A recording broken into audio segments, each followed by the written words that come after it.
दोस्तों आजकल social media websites पर यूट्यूब और इंस्टाग्राम पर कुछ फिनटेक इन्फ्लुएंसर बहुत ज़्यादा पॉपुलर हो रहे हैं, जैसे कि संजय कथोरिया जी हैं या अंकुर वारुको जी हैं। आप इनकी वीडियो देखोगे तो मैक्सिमम वीडियोस का उनके अंदर जो कंटेंट रहता है वो रहता है कि आप कैसे SIP करके 5,000, 6,000 या 10,000 की SIP करके आने वाले 10 से 15 सालों में करोड़पति बन सकते हैं। ये सभी कंटेंट लगभग इसके इर्द गिर्द रहते हैं। तो आज हम डिस्कस करने वाले हैं कि अगर आपने अभी करियर की शुरुआत की है और आपकी एक ठीक ठाक सैलरी है, यानी कि आप 50 से 60 हज़ार रुपये महीना कमाते हैं, तो क्या आपको SIP करके एक बड़ा कॉर्पस बनाना चाहिए या फिर आपको एक घर लेने को प्रेफरेंस देना चाहिए? जैसा कि आपने बताया कि आपको जॉब करते हुए लगभग 5 से 6 साल हो गई है और आप आज 50,000 के अराउंड आप कमा रहे हैं, आपकी सैलरी है। तो आज की डेट में आप देखेंगे मार्केट के अंदर दो तरह के ट्रेंड है। एक जो समूह है, एक ग्रुप है, वो उसका कहना है, उसका ओपिनियन है कि आपको रियल एस्टेट के अंदर इन्वेस्ट करना चाहिए। जैसे कि आप देखेंगे आजकल एक यूट्यूब पे एक बहुत ही मतलब फिनटेक इन्फ्लुएंसर है जिनका नाम है गुरुजी फ्रॉम गुरुग्राम। तो अगर आप उनकी वीडियोस देखेंगे तो आप बहुत ज़्यादा इन्फ्लुएंस हो जाएंगे कि जो रियल एस्टेट सेक्टर है बहुत ही ज़्यादा आपको कैपिटल क्रिएट करके दे सकता है, एक अच्छा खासा पर्पस बना सकता है। क्योंकि मैक्सिमम चीज़ें में जब वो अपना ज्ञान देते हैं जब वीडियोस के अंदर, तो वो बताते हैं कि गुड़गांव के अंदर कितना रियल एस्टेट में हाइक आई है। तो ये तो रियलिटी है कि गुड़गांव के अंदर बहुत अच्छी हाइक आई है। आज आप देखेंगे कि वहाँ पे 100 करोड़ के फ्लैट भी बिक रहे हैं और लोग खरीदने वाले भी हैं। और जो दूसरी तरफ एक ग्रुप है वो है फिनटेक इन्फ्लुएंसर है जिनका कहना है कि आपको SIP करना चाहिए। आप एक लंबे पीरियड तक SIP करते हैं तो आपका अच्छा खासा कॉर्पस इकट्ठा हो जाएगा। और इसके पीछे उनकी रीजनिंग है कंपाउंडिंग इफेक्ट। यानी अगर आप मान लीजिए कि आप 10,000 की EMI कर रहे हैं, SIP कर रहे हैं और साथ में उसका स्टेप अप भी कर रहे हैं, तो आप इसको 20 साल तक आप इन्वेस्टेड रहेंगे और आपको 12-13%, 15% के बीच में आपको रिटर्न्स मिलते हैं। तो नेचुरल सी बात है कि 20 साल के बाद में आपका एक अच्छा खासा पर्पस जमा हो जाएगा। तो आपके पास दोनों ही ऑप्शन अवेलेबल हैं। जहाँ तक कि इन्वेस्टमेंट करने की बात है लॉन्ग टर्म में, तो आपको वेल्थ क्रिएशन करने के लिए आप दोनों ही ऑप्शन की तरफ देख सकते हैं। तो सुमित भाई, फर्स्ट ऑफ ऑल मेरा एक क्वेश्चन है। जैसे कि फॉर एग्जांपल मैं आपको बताऊं कि मैं रेंट पे रहता हूं, तो मैं उस केस में आप मान लो 10,000 रुपये आप मेरे से कहते हो कि SIP भी करो, और देन उसके बाद 15 से 20,000 रुपये 1 BHK का ही फ्लैट का रेंट होता है दिल्ली में, 15 से 20,000 रुपये। तो 25,000 मेरे यही हो गए। ठीक है। फिर उसके बाद मैं 20,000 25,000 रुपये का खाना खर्चा देख लेता हूँ मैं। चलो 20,000 रुपये देख लेते हैं, तो 45,000 ही हो गए। फिर मैं 5,000 रुपये का ट्रैवल देख लेता हूँ, ऑफिस जाने का या छोटे मोटे खर्चे देख लेता हूँ। ये एक बहुत ही टाइट कैलकुलेशन है। बिल्कुल सही बात है। तो मेरे को नहीं लगता कि 50,000 में ऐसा कुछ हो पाएगा। तो मैं इस हिसाब में मैं ये सोच रहा था कि क्यों ना SIP और रेंट को ख़त्म करके मैं एक फ्लैट ही ले लूँ या घर ले लूँ, उसकी EMI पे करूँ और मैं एक टाइम पीरियड के बाद फ्री हो जाऊँगा तो वो घर मेरा होगा, उसकी अप्रिसिएशन भी होगी। एंड देन मेरे को ये झंझट से ख़त्म हो जाएगी, हर साल रेंट का इंक्रीमेंट हो रहा है उसका। और एक ओनर की चिक चिक सुनो, अपनी सेल्फ रिस्पेक्ट को कहीं ना कहीं कॉम्प्रोमाइज़ करो, ये सब। तो मेरे को कहीं ना कहीं लगता है कि एक अपना घर लेना सही रहेगा कि SIP छोड़ के आप पहले अपना घर लो, एक बेस लो जिसमें आपको एक फाउंडेशन दे, मजबूती दे आपको। देन उसके बाद कोई आप फाइनेंशियल डिसीजन लो, उसकी तरफ जाओ, इन्वेस्टमेंट एंड ऑल। आप क्या कहते हैं इस बारे में? बिल्कुल, जो देखिए आप भी खुद समझदार हैं और आपने जो बातें कही ना वो सारे के सारे पॉइंट बहुत वैलिड पॉइंट हैं। और आप देखोगे अगर ये आजकल के जो सोशल मीडिया पे ये फिनटेक इन्फ्लुएंसर, अगर आप इनको हटा देना, आप इनको दरकिनार कर दें, तो पहले के जितने भी आप लोग देखेंगे जो फाइनेंशियल एडवाइस देते थे वो सब आपको बोलेंगे कि आपको घर लेना चाहिए। क्योंकि घर क्या है ना, घर सिर्फ एक एसेट ही नहीं है, वो आपको मेंटल पीस देता है, वो आपको हैप्पीनेस देता है, आप पूरी फैमिली के साथ में उसमें रह पाते हैं। और साथ में ऐसा नहीं कि उसमें रिटर्न्स नहीं है, उसमें भी रिटर्न्स हैं और अच्छे खासे रिटर्न्स है। अगर आप उससे कंपैरिजन करोगे तो एक सेफ एसेट भी है। भाई मार्केट का हमें पता नहीं है कि मार्केट किस तरह मूव करेगी, और आप मोटी मोटी चीज़ आप ये भी देखिए कि भाई अब ज़्यादातर आप सोशल मीडिया पे देखेंगे ये जो इन्फ्लुएंसर है बताता है कि आप ऐसे भी करो तो आपका अमाउंट इतना हो जाएगा इतने सालों के बाद में, लेकिन ये नहीं बताते कि कंपनी का एक्सपेंस रेशियो कितना होगा, वो हर साल आपके ऊपर लगने ही वाला है।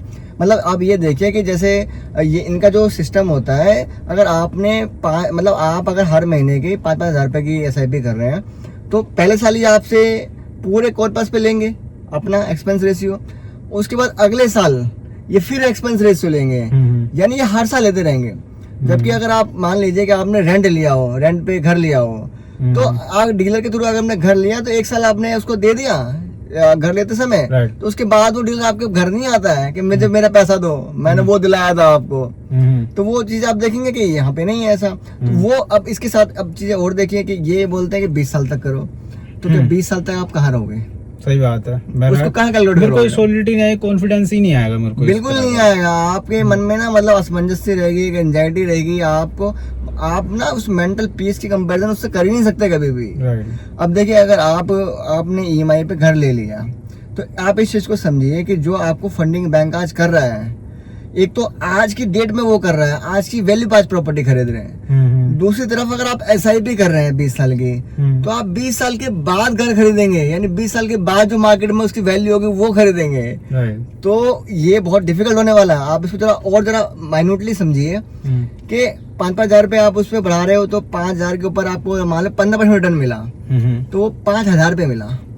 अब इधर देखिए कंपैरिजन करके लैंड के ऊपर, अगर आज एक फ्लैट की कीमत 50 लाख रुपए है और वो भी मान लो कि यहाँ 15% ना बढ़ के वो मात्र 7% ही बढ़ रही है, तो वो 50 लाख पे 7% बढ़ रही है। यानी आपके जो पहले साल जो आपने अगर आज घर जो 50 लाख का मिल रहा है वो अगले साल आपको 53.5 लाख का मिलेगा, फिर उसके ऊपर फिर दोबारा वो 7% लगेगा, यानी जो कंपाउंडर इफेक्ट है वो एक बड़े कॉर्पस पे लग रहा है।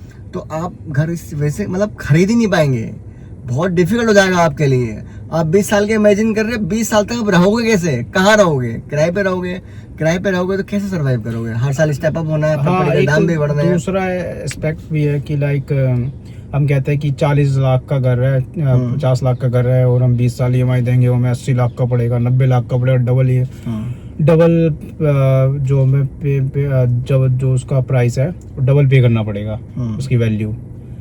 तो ऐसा लोग सोचते हैं कि हमें उसकी वैल्यू डबल हो गई है, डबल हमें इंटरेस्ट देना पड़ेगा, हम डबल इंटरेस्ट क्यों दे इतना, ये वो SIP करेंगे ये वो।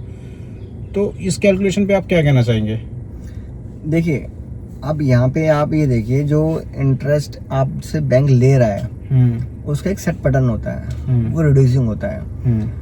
अब आपको मैक्सिमम जो लोन मिलता है वो 30 साल का मिलता है, ठीक है, और 30 साल के हिसाब से कैलकुलेशन आप लगाते हो, तो जो आपकी इनिशियल ईयर्स में जो आप EMI पे करेंगे ना, अगर मान लीजिए कि आपकी 20,000 की EMI है तो उसमें से आप मतलब 3,000 के आसपास आपका प्रिंसिपल का इसमें एडजस्ट होगा, और जो रिमेनिंग अमाउंट जो आपका जा रहा है वो आपका इंटरेस्ट में जाएगा। कहने का मतलब ये है कि जो मैक्सिमम पार्ट आपका होगा ना इनिशियल ईयर्स में वो आपका इंटरेस्ट में जाएगा, क्योंकि बैंक भी तो एक बिजनेस कर रहा है ना, बैंक को जो कमाना है वो इनिशियल ईयर में कमा देगा। और फिर इसका दूसरा एस्पेक्ट भी है, दूसरा एस्पेक्ट क्या कि बैंक आपको पैसा आज प्रोवाइड कर रहा है। रिस्क किसका है? बैंक का रिस्क है, आपका तो रिस्क नहीं है भाई, कल को प्रॉपर्टी की वैल्यू बढ़े या ना बढ़े, इसमें किसका रिस्क है भाई? आपका तो क्या, बैंक ने तो आपको पैसा दे दिया, आप डिफॉल्ट कर जाओ उसमें ही बैंक का रिस्क है। अब आप इसको जब भी कंपैरिजन करोगे तो ऐसे कंपैरिजन करो, अगर आप किराए पे रह रहे होते तब क्या होता?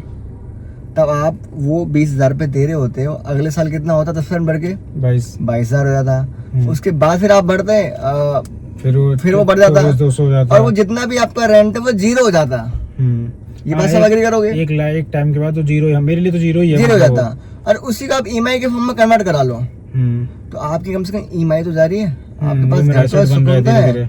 और इसमें ना एक पॉइंट बहुत ही इंपॉर्टेंट है, जब भी आप जैसे आप प्रेफरेंस दे रहे हैं कि आपको हाउसिंग लोन फाइनेंस कराना है, तो आपको अपने पॉकेट का बजटिंग का विशेष ध्यान रखना है। अगर आपने 30 साल का लोन लिया है तो पहली बात तो मैं प्रेफर नहीं करूंगा कि आप 30 साल का लोन लो, आप जितने कोशिश हो उतना कम करो, मतलब 20 साल का ले लो। दूसरी बात यह है कि आप कट टू कट मत चलिए, आप जो EMI पे कर रहे हैं ना वो इंटरेस्ट ही जा रहा है, आप ये मान के चलिए, यानी वो आपका किराया है, आप ये मान के चलिए। आप कुछ और कॉर्पस निकालिए अपने बजटिंग में से और उस कॉर्पस को आप वहाँ पे पे करिए, मतलब आप एडिशनल EMI पे करिए। तो जो एडिशनल EMI होगी ना वो आपका अमाउंट एडजस्ट होगा प्रिंसिपल के अगेंस्ट में। जैसे मान लीजिए कि आपने 1 लाख रुपए एक्स्ट्रा दिए 1 साल के अंदर, तो जो 20 लाख का लोन था 19 लाख हो जाएगा। राइट। तो आप बजटिंग हिसाब से करिए कि आप ईएमआई पर डिपेंडेंट ना हो। ईएमआई तो आपको देनी देनी है, आप उसको रेंट मान के चलिए, प्लस में एडिशनली आप उसमें डालिए, तब आपको ये बर्डन कम लगेगा और आपका जो ईएमआई जो आपका जो पूरा खत्म लोन होने वाला था 20 सालों के अंदर, वो आपका जल्दी खत्म हो जाएगा और आप पे बर्डन भी नहीं आएगा। और आपको आप देखेंगे ये जो फाइनेंशियल डिसिप्लिन है ना, ये फाइनेंशियल डिसिप्लिन से ना कुछ बस सुकून मिल रहा है अभी का, मतलब आप इंजॉय कर रहे हैं अपने घर के अंदर, परिवार के अंदर, साथ में आपका एसेट भी खड़ा हो जा रहा है। अब अगर अदरवाइज आप पैसों को इकट्ठा करने की कोशिश करो तो ये बड़ा डिफिकल्ट है कि आप 50 लाख का कॉर्पस इकट्ठा कर लो। राइट, ये मुश्किल है थोड़ा कि एक बार 50 लाख आपने इकट्ठे कर लिए, खर्च अपने खर्चे निकाल के ये सब करके, ये थोड़ा टफ हो जाएगा। तो राइट सोल्यूशन यही होगा कि अपने घर की तरफ सोचा जाए, पहले एक बेस बनाया जाए, अपनी फाउंडेशन बनाया जाए, अपने को सॉलिडिटी दी जाए, देन उसके बाद अदर थिंग, इन्वेस्टमेंट, SIP वगैरह वगैरह। एग्जैक्टली। और एक चीज ये भी आप देखेंगे कि जो आपका रेंट है, आप जानते हैं कि वो हर साल 10% बढ़ना ही बढ़ना है, जबकि आपकी SIP बढ़ेगी नहीं। आपकी SIP फिक्स रहेगी, आपकी इनकम बढ़ेगी, लेकिन आपकी EMI सेम रहेगी। तो एक प्लस पॉइंट है आपके लिए। तो मेरे ओपिनियन में तो मैं तो ये सजेस्ट करूंगा कि अगर आपके पास घर नहीं है तो आपकी पहली प्रेफरेंस होनी चाहिए कि मैं एक घर ले लूं, क्योंकि घर से बड़ा कुछ भी नहीं है। जो इंसान रेंट पे रहता है तो इंसान की होनी चाहिए बिल्कुल, जो इंसान रेंट पे रहता है, जरा आप उससे उसकी एक्सपीरियंस पूछिए, वो आपको तो जब भी कहा गया इंसान अपनी जिंदगी में अपनी छत बनाना उसके लिए बहुत बड़ी बात है। बिल्कुल। और अपनी छत नहीं बना पाता है, और छत बनाना बहुत बड़ी बात है। और मैं तो ये भी बोलना चाहूंगा कि जितने भी फिनटेक इन्फ्लुएंसर हैं, ये कई बार तो मुझे ऐसा लगता है ये सब स्पॉन्सर्ड होते हैं और मार्केट में एक हाइप क्रिएट की जाती है कि वो जो सारा पैसा है वो इनके पास है। हाँ, ये लोग तो बिना पैसे के हिलते नहीं है, सांस नहीं लेते, तो ये कहा ही किसी को एक फ्री में एडवाइस दे पाएंगे, सही देंगे। तो अच्छा लगा बात करके इसके बारे में। मिलते हैं हम अगले नेक्स्ट वीडियो पे कुछ नई चर्चा के साथ, नए टॉपिक के साथ, कुछ इंटरेस्टिंग, कुछ वैल्यूएबल जो हम आपकी लाइफ में ऐड कर सके, वैल्यू थिंग।